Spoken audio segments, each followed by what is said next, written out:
think we should look at the history of religion and be fascinated by it, just as we look at the history of art and so on. But I don't think that religion has anything useful to teach us.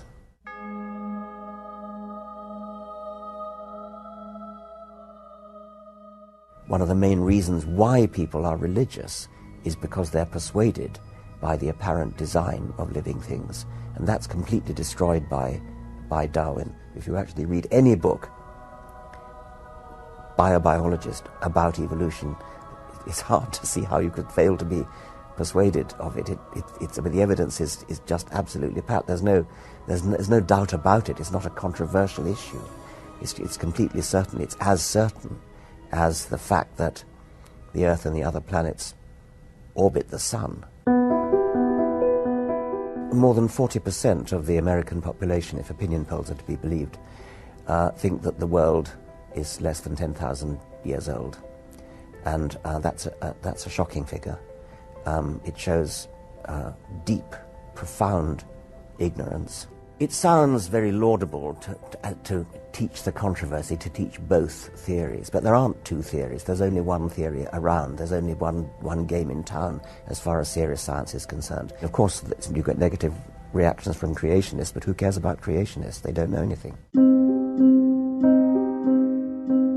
I think it was my father who first introduced me to Darwinian evolution. I was immensely moved by it, and it did start a roller coaster in a way, and then I started to become really quite anti-religious after that. I went through a sort of middle ground of what you might call deism. I think I gave up Christianity before I finally gave up the idea of a sort of creative designer of some kind.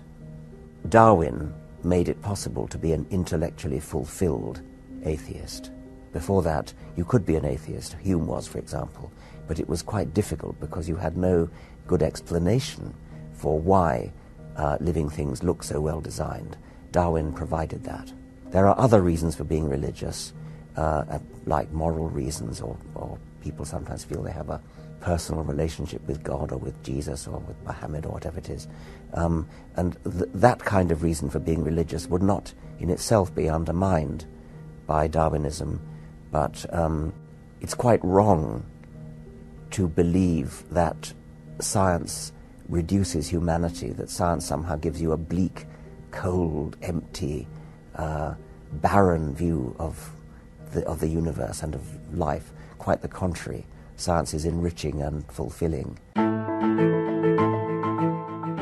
What's going to happen when I die? If I met God, in the unlikely event after I died, I think the first thing I'd say is, well, which one are you? Are you Zeus? Are you Thor? Are you Baal? Are you Mithras? Are you Yahweh? Which God are you? And why did you take such great pains to conceal yourself and to hide away from us?